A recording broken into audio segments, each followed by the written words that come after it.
Mr. Jacob Thomas, president of Good Shepherd International School, blends his business acumen with a passion for education. With a background in business administration from the University of Massachusetts Lowell and notable roles in the IT sector, including at NetApp Incorporated, he brings a unique perspective to school leadership. Since 2020, Mr. Jacob has been driving GSIS towards global recognition, emphasizing state-of-the-art infrastructure and innovating teaching methodologies. I now invite Mr. Jacob Thomas to address the gathering. Thank you. Good morning.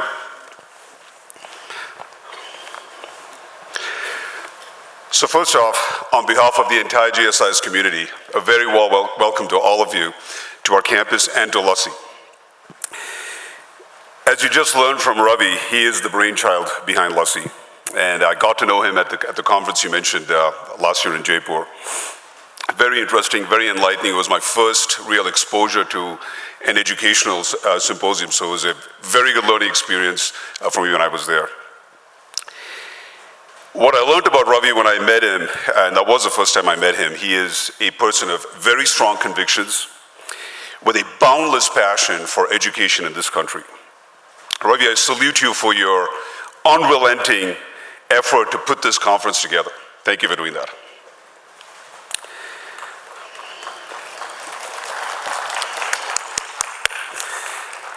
I'm also grateful to all of our keynote speakers, so many of them. Thank you so much for joining us. Thank you for coming from far and wide.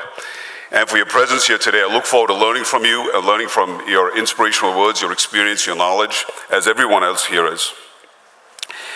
We have an eclectic and diverse set of speakers, from passionate educators and founders and entrepreneurs. There is a powerhouse of knowledge and inspiration from whom we're privileged to learn from. Welcome also to all of our delegates who have traveled from far and near to be a part of the symposium. So, if you've heard me speak before, I'm a big fan of history. I usually start to talk about something to do with history. And another one of my loves is art. So let me tell you a little bit about this painting. On July 2nd in 1816, the French frigate named Méduse ran aground off the coast of what is today modern-day Mauritania. At least 147 people were set adrift on a hurriedly constructed raft. All but 15 died in the 13 days before their rescue. And those who survived endured starvation, dehydration, and had to resort to cannibalism just to survive. The event became an international scandal, in part because it was its cause was widely attributed to the French captain of the ship. About 3 years after the incident, the French artist Theodore Géricault launched his career by painting this controversial event. Today, this oval life-size painting, actually the original is about the size of the screen. And the painting is now called the Raft of Méduse, and it's housed in the Musée du Louvre in Paris.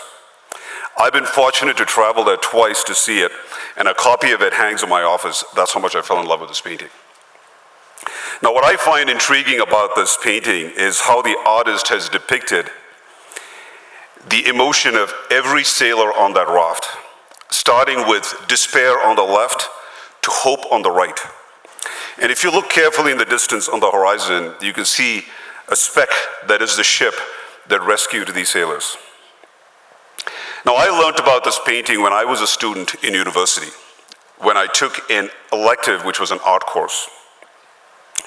Now, I already loved art, but that course really expanded my knowledge of art and deepened my love for art. So speaking of art, I think everyone should recognize this painting. It is the Mona Lisa by the famous artist Leonardo da Vinci. Now, Da Vinci is one of the most fascinating personalities in our history. He's known, yes, as an artist, but he's also known as a scientist and as an engineer. He was a polymath. He gained his skills as a painter under the tutelage of another famous painter in Florence named Verrocchio. Now, Verrocchio demanded that all of his students develop a deep knowledge of the anatomy of the human body. Now, as an artist, Da Vinci quickly became a master of anatomy, drawing many studies of human skeleton, muscles, vital organs, including detailed drawings of the heart, brain, and the first scientific drawing of a fetus. In the 1490s, he studied mathematics, and with the same rational and analytical approach that moved him to represent the human body and to investigate anatomy, Leonardo studied and designed many machines and devices.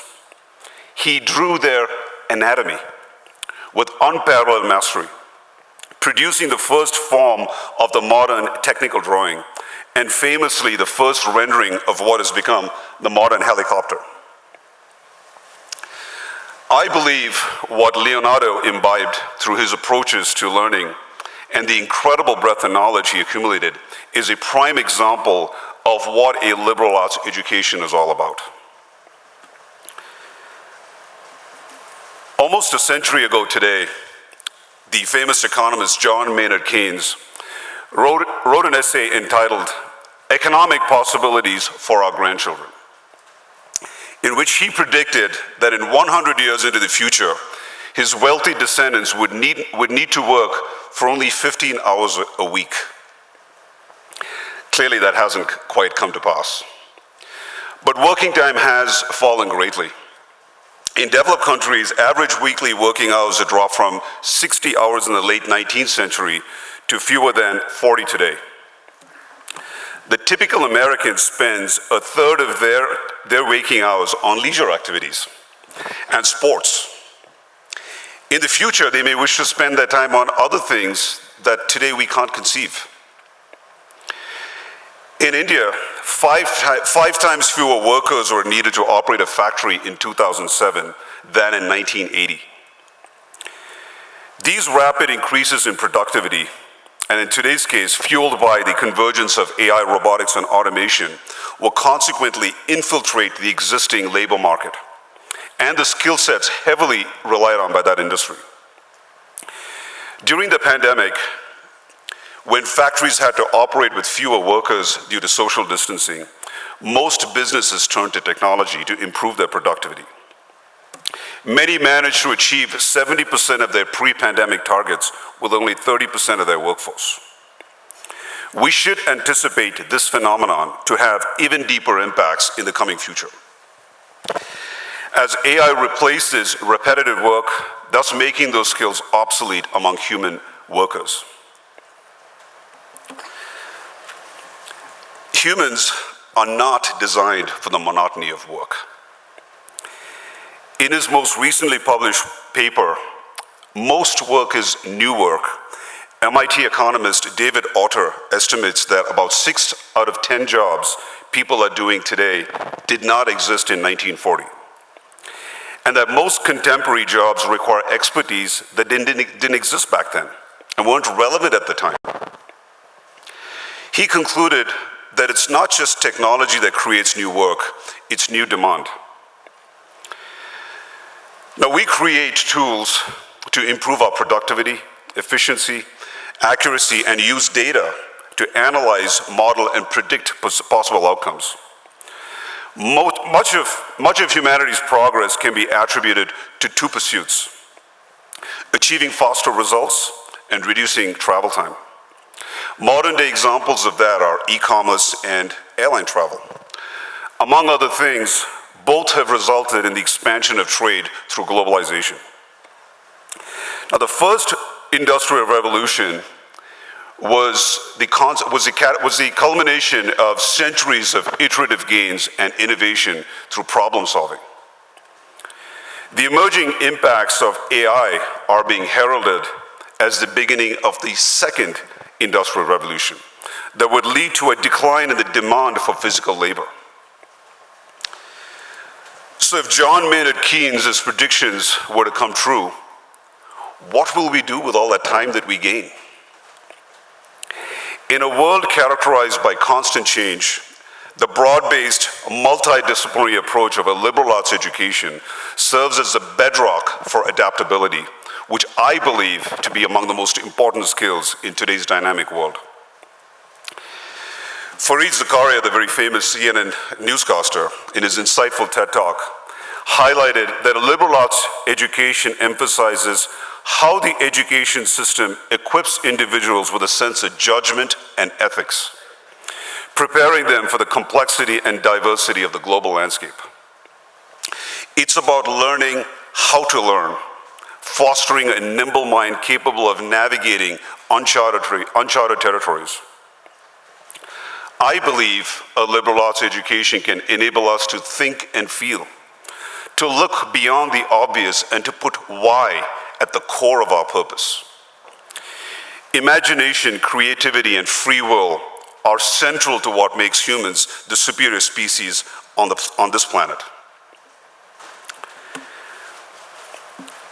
Presently, AI is consuming human-generated content at a rapid pace as it learns from our work, while humans rely on AI-generated content to raise our productivity.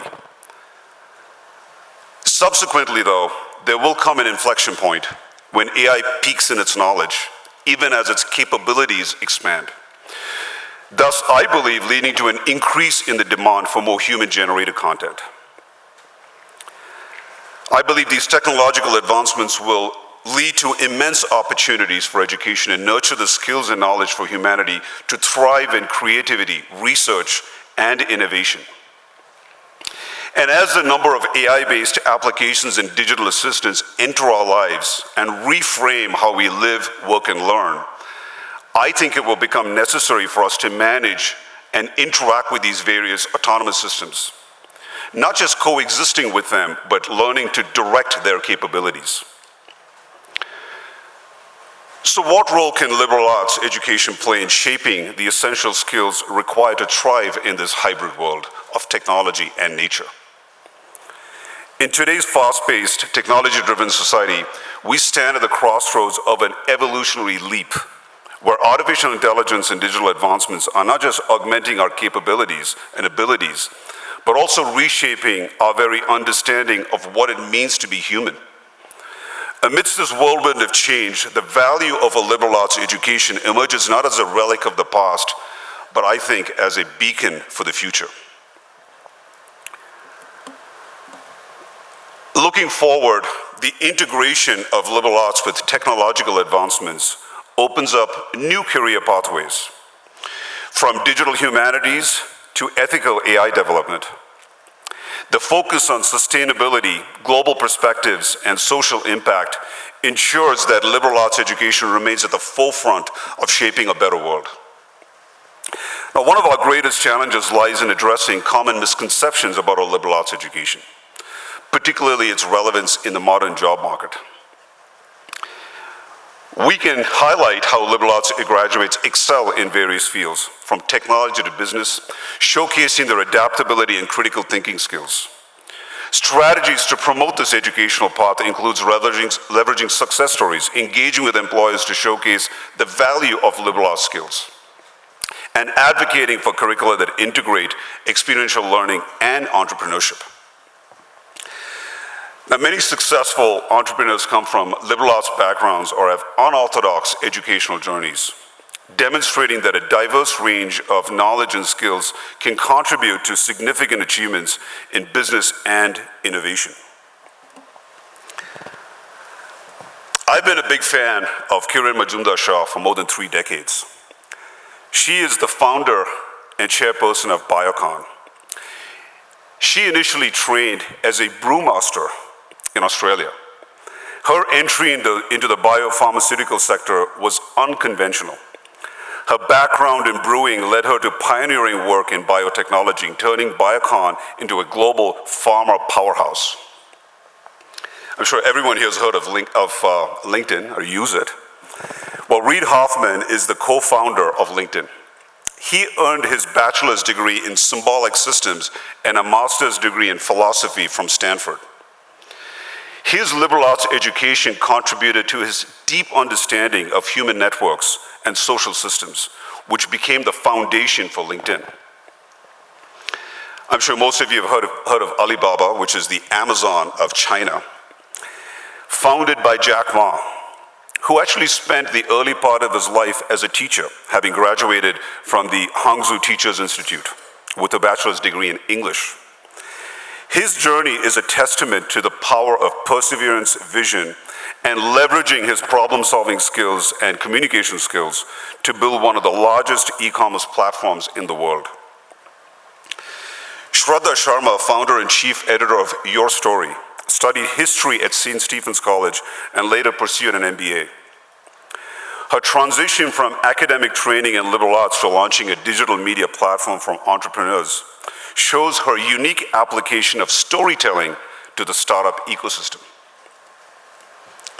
Who hasn't heard of Apple? Well, Apple's co-founder, Steve Jobs, he actually dropped out of Reed College, so didn't really pursue a formal education.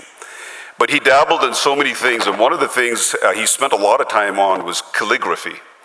And calligraphy inspired him to focus on beautiful typography, which became the hallmark of early Macintosh computers. And there's so many remarkable examples, especially in today's contemporary business landscape, of people who have come from these unconventional backgrounds or from a liberal arts education. So contrary to popular belief, the liberal arts have not lost their relevance. As George Anders highlights in his book, The Surprising Power of Liberal Arts, graduates with these degrees bring unique skills that are increasingly coveted across industries, including the tech world. Their ability to think critically, communicate effectively, and solve complex problems makes them invaluable in any field.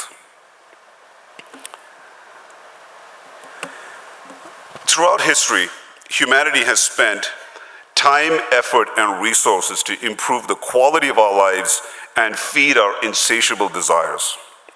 And today's technological advancements are evidence of that ongoing pursuit.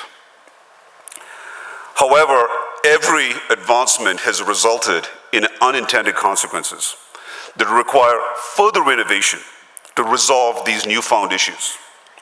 It is a vicious cycle that has today brought us to the inescapable realization that our pursuits are damaging our environment and depleting our limited natural resources. Any transformation in education also demands a revamp of teacher training and development. Innovative approaches such as experiential learning and interdisciplinary teaching should be mainstreamed across all schools, not just elite institutions.